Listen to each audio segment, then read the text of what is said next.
Hello students, मैं पीयूष राजपूत और आपका अपना चैनल पीयूष कोचिंग क्लासेस। जैसे बच्चों हमारी केस स्टडी क्वेश्चंस की सीरीज चल रही है, हम अपने मैथ के चैप्टर नंबर 3 यानी कि मैट्रिक्स के पैसेज को कर रहे थे, उसी को आगे बढ़ाते हैं और देखते हैं पैसेज नंबर 12 क्या कहता है। कह रहा 3 shopkeepers ABC go to the store buy stationery, purchase 12 dozen notebook, 5 dozen pen and 6 dozen pencil, and B purchased 10 dozen notebooks, 6 dozen pens and 7 dozen pencil. C purchased 11 dozen notebooks, 13 dozen pencil and 88 dozen pencils. Pen और pencil और notebook खरीद रहे हैं। कह रहे हैं notebook cost दी हुई, तो सबसे पहला काम है कि जो भी हमारी नोटबुक पेन और पेंसिल हैं उसका फटाफट हम मैट्रिक्स बनाते हैं। चलो भाई, उस मैट्रिक्स को नाम मैंने दे दिया x। क्या नाम हो गया?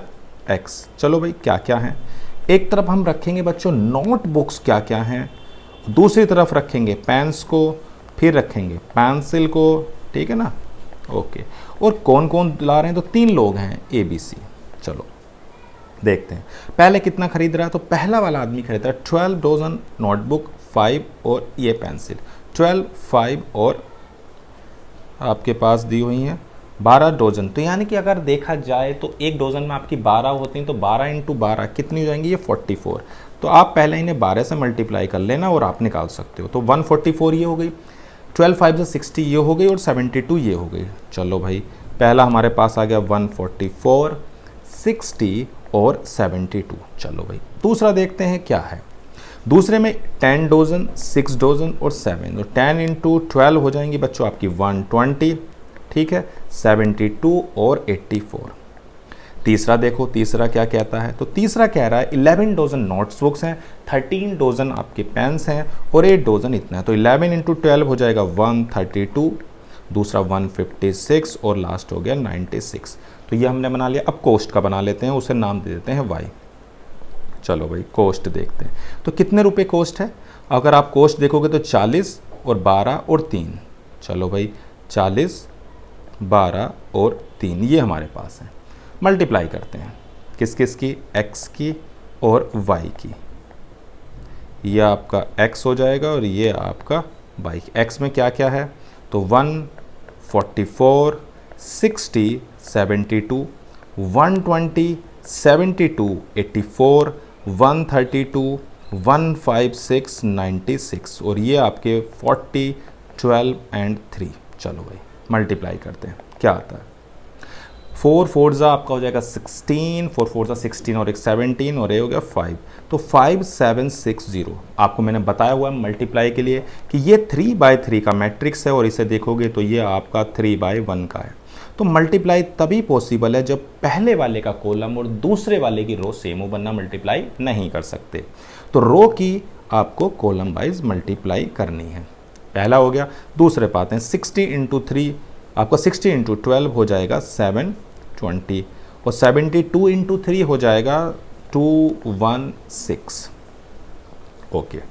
दूसरे पाते 120 इंटू 40 आपका हो जाएगा 4800 और 12 2 हो गए 24 और 12 7 84 और 2 86। चलो भाई, 84 इंटू 3 करोगे तो 252, ये आपका 5280। अगला करोगे तो 12 2 24 और 187 कितना आ जाएगा? 1872 यही आएगा। इसको दोबारा से एक बार मल्टीप्लाई कर लेते हैं, क्या आ रहा है? तो हमें करनी है 156 की 12 में मल्टीप्लाई, क्योंकि हमें रो की कॉलम में करनी है। तो 156 इंटू 12, 12 6 होते हैं 72, तो 2 हो गया, 12 5 60 और ये होगा 67 और ये हो जाएगा 1872। 96 इंटू 3 करना है तो 288। ऐड कर लेते हैं। तो बच्चों इसे ऐड करोगे तो ये आपका 5760 है, 720 है और 216 है।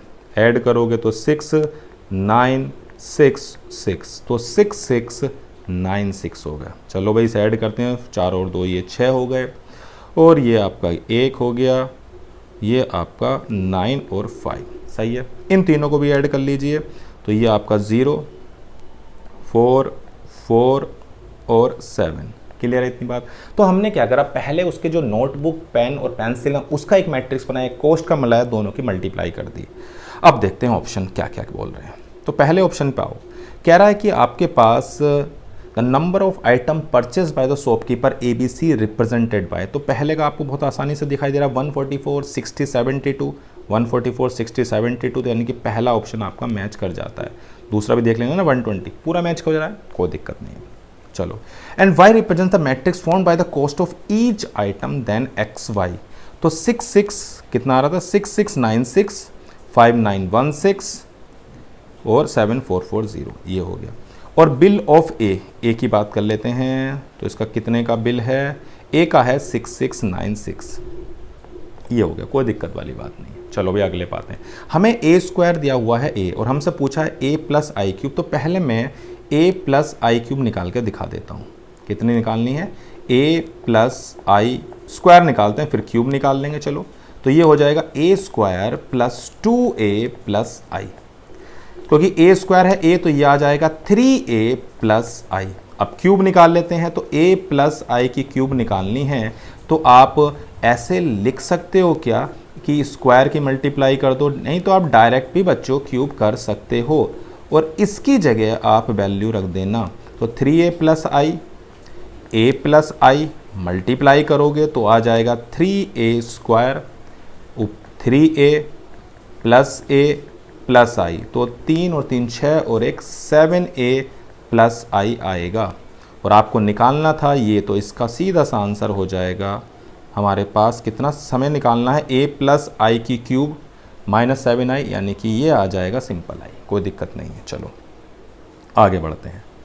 अगला पार्ट क्या कहता है, कह रहा है कि A square minus B square is equal to A minus B और ए प्लस बी, यानी कि हमें क्या दिया हुआ है, ए स्क्वायर माइनस बी स्क्वायर, तो आप इसको ऐसे लिख सकते हो ए माइनस बी और ए प्लस बी। आप इसकी अगर मल्टीप्लाई करोगे बच्चों तो आएगा A square plus A B minus B A minus B square, तो ये तभी इसके इक्वल हो सकता है जब ये दोनों बच्चों बराबर हों, यानी कि ए और बी किसके बराबर होने चाहिए, बी ए के, तभी आपका ये पॉसिबल है, अदरवाइज पॉसिबल नहीं है। तो हम ये कह सकते हैं कि A B is equal to B A, कोई दिक्कत नहीं। बहुत ही आसान सा पैसेज था, सिंपल, हमारा मल्टीप्लिकेशन पर बेस था।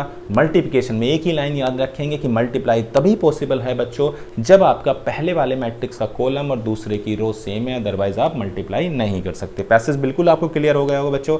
तो आज की क्लास में सिर्फ इतना ही। Thank you.